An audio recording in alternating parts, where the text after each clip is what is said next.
Casi universalmente, los textos y las tradiciones antiguas siempre han puesto el sonido en el centro no solo de nuestra existencia, sino de la de todo el universo. Y eso comenzó con la poderosa sílaba raíz del ancestral Om, que originalmente no se pronunciaba, sino que se sentía en el cuerpo. Y ahí es donde la relación entre el sonido y la vibración se vuelve tan importante. Porque a fin de cuentas, el sonido es solo una vibración llevada a un registro audible. Brahma como la palabra. En la tradición hindú, la palabra estaba con Brahman y la palabra era Brahman. La primera letra hebrea, Aleph. La que comienza todo el proceso también es como expulsar el aire, es como exhalar. Es un sonido. El sonido es como la expresión del pensamiento, de esa mente universal o de esa fuente divina. El pensamiento se expresa a través del sonido, que luego se manifiesta en el universo material, el mundo material.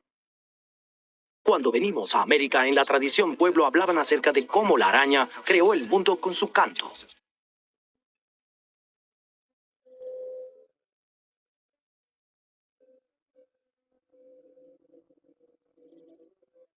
En la mitología azteca, el dios Quetzalcóatl usó una concha de caracol para crear la vibración que formó la primera ola de vida.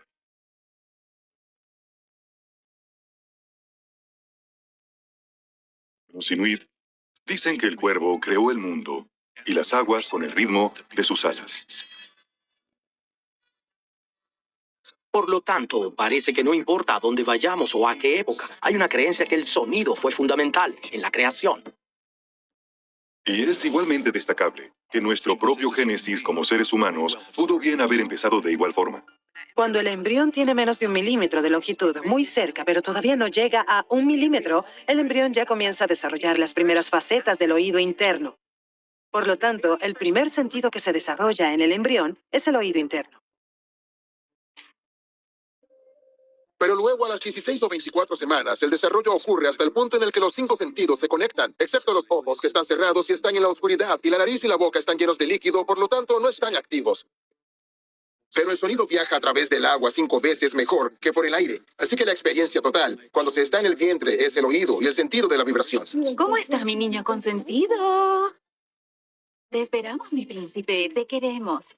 El sonido que llega al feto, al embrión, es esencial para su desarrollo. La voz de la madre, así como las voces y los sonidos del entorno exterior, el idioma que habla la madre, el padre, esas cosas las oye el feto en desarrollo. Y como son percibidos por su propio oído, van conectando su sistema nervioso. Hay 3 veces más conexiones de los oídos al cerebro que de los ojos al cerebro.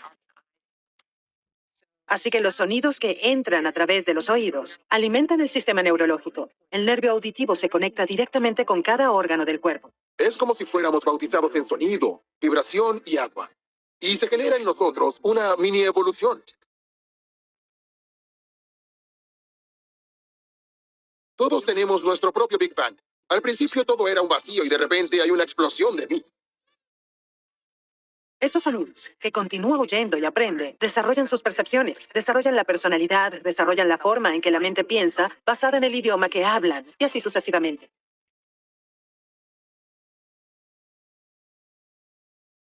Los gnósticos creían que nuestra alma manifiesta nuestro cuerpo físico. Nuestro cuerpo físico está hecho a la imagen de Dios y su propósito final es ser un vehículo para el alma a medida que recorre su camino a través de esta Matrix. El sonido es el primer sentido que se desarrolla en la matriz y el último que se pierde al morir. Muchas culturas ancestrales tenían prácticas para ayudar en el nacimiento y la muerte, que usaban el sonido, la música, oraciones habladas o cantadas, porque conocían su importancia al cruzar estos umbrales. Eso es muy poderoso, porque entonces eso significa que el oír y el sonido deben provenir directamente de la fuente. Y tal vez el sonido como el primer sentido es la forma en la que conectamos más directamente con la fuente. Las tradiciones alrededor del mundo usan símbolos, instrumentos y canciones para expresar sus orígenes. En la tradición gnóstica, la existencia está representada como un círculo con un punto en el medio. Innumerables líneas se extienden desde el punto. La periferia se considera como el inframundo. De hecho, nuestra vida consciente también se conoce como el sueño de la separación. Las líneas que conectan con el centro representan un estado más cercano de quienes somos en realidad. El punto del centro representa el núcleo de nuestra existencia, con el que podemos conectar en el sueño profundo.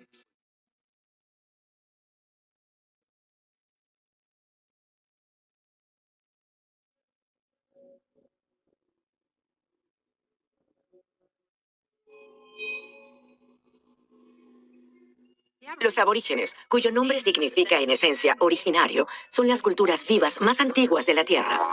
Ellos han tocado el didgeridoo por al menos 150.000 años. Lo que hacen es que toman esta raíz y la ahuecan y la convierten en una especie de corneta.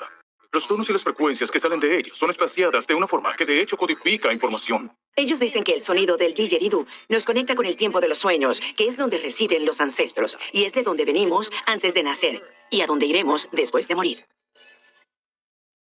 Los aborígenes australianos hablan de líneas de canciones o caminos de canciones que fueron entonados por los espíritus de sus ancestros primigenios que recorrieron esos horizontes, creando la forma de la Tierra con su canto. Para los aborígenes, estas canciones están vigentes y hay que seguirlas cantando.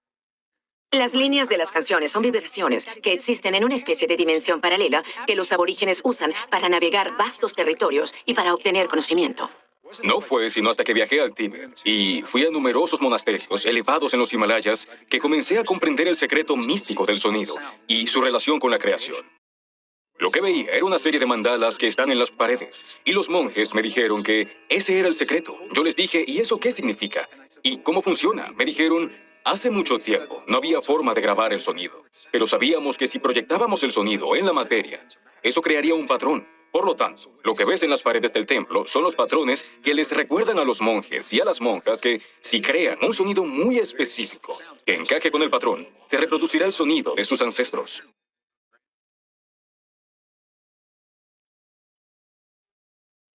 Muchas culturas antiguas le dieron un valor muy especial al canto y a la palabra hablada.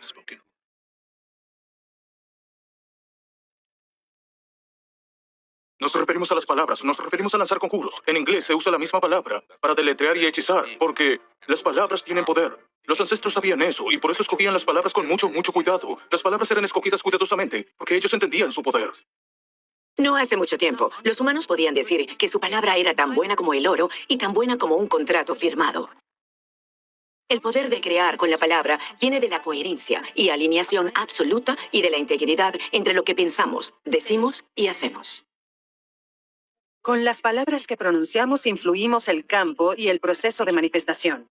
Pero hay ciertas palabras de poder, ciertas palabras antiguas y divinas que algunas veces se mantienen muy en secreto debido al poder que tienen y que a menudo son usadas en ceremonias, rituales mágicos y demás.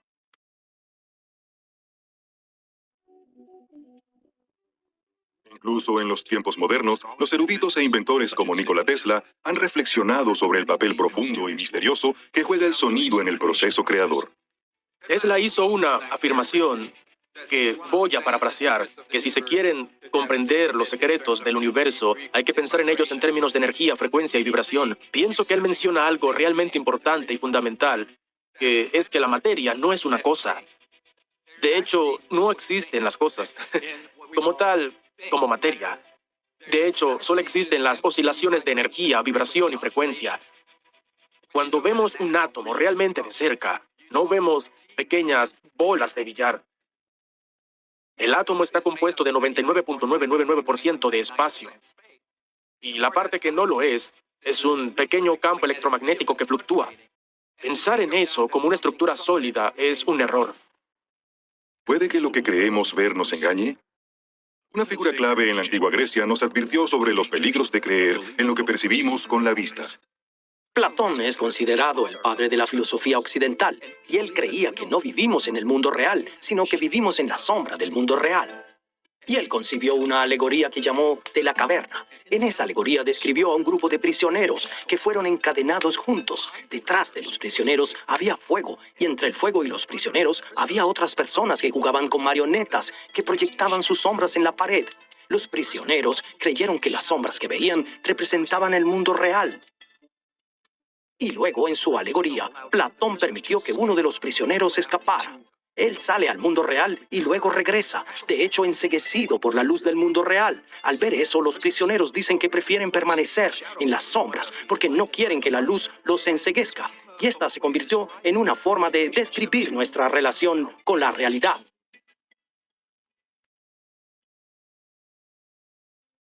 ¿Es posible que el sentido auditivo sea más confiable que el sentido de la vista? En las culturas orientales se considera que el oído es más sensible, yin y femenino, mientras que los ojos son más activos, yang y masculinos. La época actual en la que vivimos ha puesto más énfasis en lo yang o la información visual que en la información que recibimos por ser sensibles o por escuchar.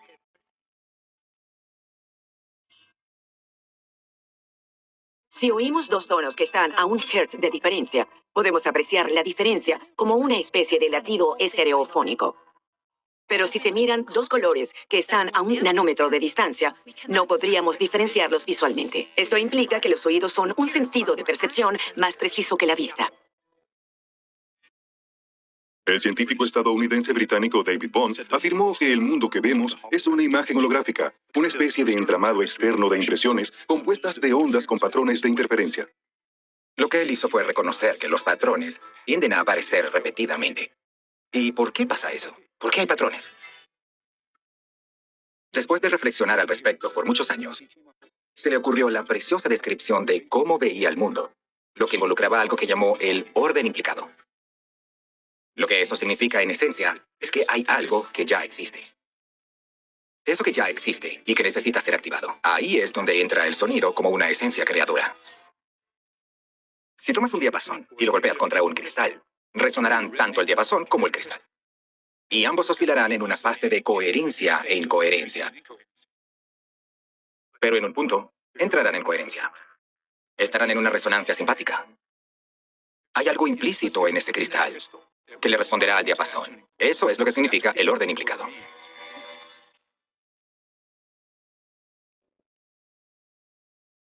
Hoy en día, las personas saben que vivimos en una Matrix y entienden que a veces esa Matrix no es un lugar muy cómodo y buscan la manera de ir más allá de ella. Y lo que hemos descubierto es que el sonido es quizás literalmente la clave de la vida. Es la clave para abrir la puerta a realidades superiores. Es la clave para abrir puertas dentro de nosotros mismos. De una manera muy íntima, sabemos que el camino a través de la Matrix es elevar nuestra vibración. ¿Y cómo lo hacemos?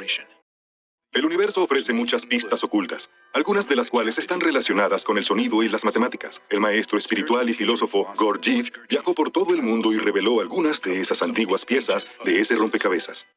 Gurdjieff era un místico y compositor ruso que ideó lo que llaman la ley de los tres, la que en esencia afirma que por cada manifestación que viene a la existencia tenemos lo que él describió como la fuerza de la afirmación, la negación y la reconciliación. Y a menos que las tres fuerzas estén presentes, la manifestación no se hará realidad.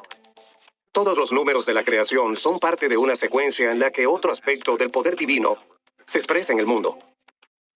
Hay un poder particular en el 1, en el 2 y el 3, es entonces el siguiente en la secuencia. Después de ir de la unidad a la división dentro de la polaridad permite que el movimiento ocurra, permite la atracción y la repulsión, permite que ocurra la evolución. Un ejemplo común y mundano de la ley de los tres es tu auto. Tu auto tiene 3 velocidades, la marcha hacia adelante, la marcha hacia atrás y la posición neutral. Las 3 son esenciales. El tercer elemento entre dos polaridades opuestas puede ser simplemente lo neutro entre positivo y negativo. También puede entenderse como la unión particular entre lo positivo y lo negativo, lo masculino y lo femenino, para entonces crear a un niño. Eso es algo que verán en algo como la tradición egipcia, donde verán que los dos elementos serían Sekhmet de un lado como el elemento femenino y Patá del otro lado como el elemento masculino. Y cuando se unen crean a Nefertum, la belleza o la plenitud de la creación como su hijo.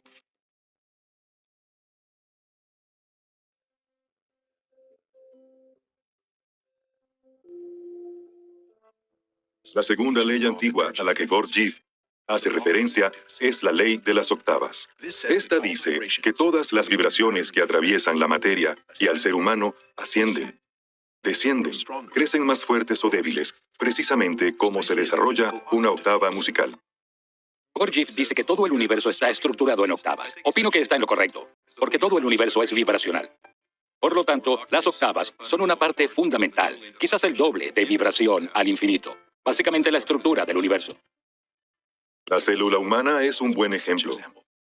Si vemos una célula, cuando la célula es fertilizada con la semilla de la vida, la célula comienza a adoptar una especie de resonancia, una frecuencia. Podríamos decir incluso que un sonido. Y entonces cuando comienza a multiplicarse, se divide. A través de la mitosis celular se duplica. Esa relación 1 a 2 es la misma que podemos relacionar con la octava. Existe una relación armónica que comienza aquí. Pasa de 1 a 2, de 2 a 4, de 4 a 8, de 8 a 16, de 16 a 32. Y se sigue multiplicando. Sigue la secuencia armónica. También se pueden ver muchas correlaciones entre la división celular y la flor de la vida, lo que es geometría sagrada. Tenemos el 1 que luego se divide y se convierte en 2 y el 2 se duplica, se solapan y forman la vésica Piscis y luego se convierten en 4. Y cuando ya son 7 u 8, se comienza a formar esa semilla de vida desde el centro de la flor de luz. Las mismas reglas que rigen la armonía y el sonido y la música son las que se aplican en la geometría sagrada y lo que hacen hermosas, armónicas y encantadoras las formas geométricas.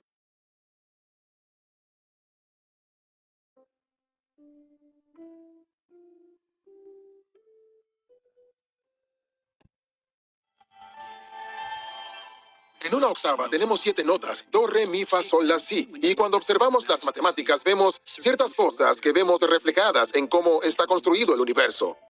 Por ejemplo, cuando vemos un piano y vemos que hay 2 negras y luego 3 teclas negras y 2 teclas negras y 3 teclas negras y hay 2 blancas a las que les falta una tecla negra en medio, ¿verdad? ¿Por qué pasa eso? ¿Por qué no hay teclas negras entre ellas? Eso es lo que Gurdjieff llamó el puente mi, fa. Do, re, mi, fa. Mi y fa. Es un semitono en vez de un tono completo. Tono completo, tono completo, tono completo, semitono, tono completo, tono completo, tono completo y una octava, semitono. 2 conexiones donde tenemos 2 semitonos. Es por eso que en la naturaleza no hay líneas rectas. Cuando la rama crece, crece a través de su do, re, mi. La semilla se abre, do. Un pequeño brote sale y penetra el suelo. Eso es un re. Luego comienza a formarse el tallo. Eso es un mi. No se puede unir la brecha entre mi y fa. Y por eso comienza un nuevo do. Y por eso que cuando se llega a ese punto, se bifurca. Cada una de esas bifurcaciones se bifurca y cada una de esas se bifurca. Y eso forma un patrón fractal.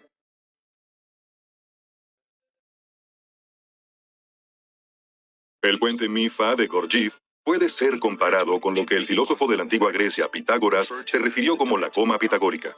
En los tiempos de los egipcios, entendían que esa era una brecha particular entre el diseño arquetípico para la creación que existe en un nivel superior, y que de hecho se manifiesta en varios planos hasta que ese patrón se cristaliza en una estructura física. Y a menudo existe una ligera incongruencia entre la forma ideal perfecta y cómo se manifiesta en el plano físico. La idea de la coma pitagórica fue usada entonces para ilustrar la idea de que todo lo que se manifiesta en el mundo físico es solo un poquitín de su verdadero y perfecto arquetipo. Pero en la tradición egipcia se entendió que la imperfección leve es lo que hace todo único y hermoso. Y que si las cosas fueran iguales al patrón ideal del verdadero arquetipo superior, podrían, para comenzar, simplemente desaparecer de la creación física. Como en la creación de una perla o en la formación de un cristal, esas pequeñas imperfecciones permiten la formación de los fractales, un patrón que se ve una y otra vez por todo el universo.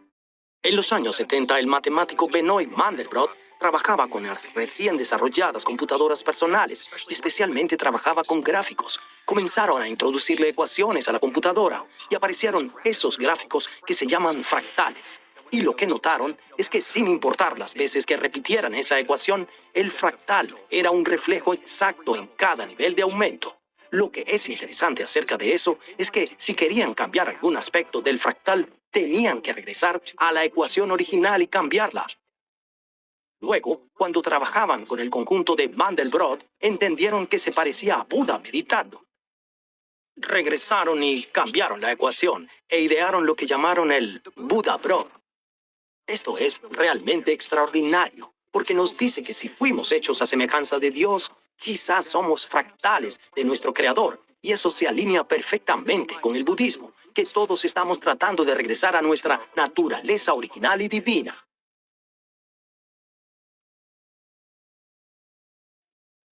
El autor y científico Michael Hayes Dijo que la resonancia entre la biología y la cosmología muestra que la vida es música y la completan los semitonos. Y está sorprendentemente presente en la estructura en espiral de la vida misma, el ADN. Hayes llamó a este descubrimiento el código hermético.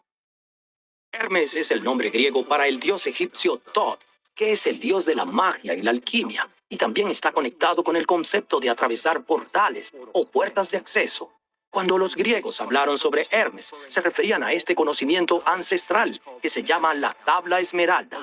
El verso más famoso de la tabla esmeralda es el segundo, que dice: como es arriba, es abajo, lo que significa que todo lo que pasa en la tierra tiene su contraparte en los reinos celestiales. En la Biblia hay una parte del Padre Nuestro que dice: en la tierra como en el cielo. Esa es una expresión hermética, una expresión de su principio de correspondencia. En esencia, lo que dice es que tanto tú como yo somos un fractal de toda la creación. Somos una impresión del cosmos, que lo que nos pasa a nosotros también sucede en el gran cosmos y viceversa. El árbol de la vida de la cábala judía ofrece un mensaje parecido. El árbol cabalístico está descrito no como un árbol, sino como un conjunto de 4 árboles que están unidos en la raíz. En la tradición cabalística está descrito como un reflejo, tanto arriba como abajo, de un tipo de relación entre esos 4 árboles que están unidos por el mismo Sefirot en el medio. Lo que descubrimos es que en el centro de cada uno de esos árboles, en la raíz que los conecta, estaba la primera solución analítica a la gravedad. Por lo tanto, la gravedad es el eje, es la fuerza que mantiene todo el conocimiento unido, ¿sí? Toda la información junta. Sin la gravedad, nada podría juntarse, nada se convertiría en una cosa.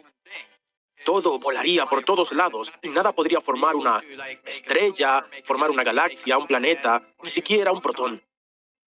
Y así, como es arriba, es abajo, tiene este aspecto que todos los aspectos superiores de la creación están reflejados dentro del mundo físico en el que vivimos.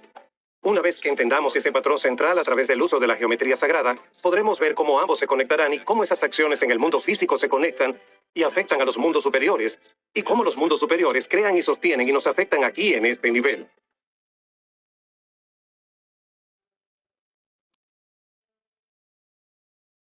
Otra forma de verlo es que una gota de agua contiene el océano, y el océano contiene una gota de agua. Todo en el universo está interconectado. La información de todos los protones del universo está presente en un protón porque todos ellos están interconectados. En el laboratorio, descubrieron que 2 partículas pueden estar interconectadas a tal nivel que incluso si la otra está del otro lado del universo, si se modifica esta, si le haces cosquillas a esta, la otra se reirá instantáneamente. Causa y efecto es uno de los muchos principios del universo. ¿El sonido es la causa o el efecto de la creación? Si lo quieren ver desde el punto de vista de la física cuántica, ¿el sonido es una partícula o una onda? Pues la respuesta es claro que sí. Es ambas. Es causa y es efecto. Y eso tanto nos afecta como tiene efectos en nosotros. Las culturas antiguas usaron la metáfora de que el universo es en realidad una sinfonía cósmica que le canta una canción a su creador. En tanto que la sabiduría ancestral se alinea con la ciencia moderna, este concepto está apoyado por la teoría cuántica, que también propone que el cosmos es una especie de sinfonía de vibraciones. Muchas culturas ancestrales creyeron que nuestro único papel era el de tocar nuestra nota particular tan perfectamente como fuera posible para completar la creación. Eso se traduce como sé quién eres.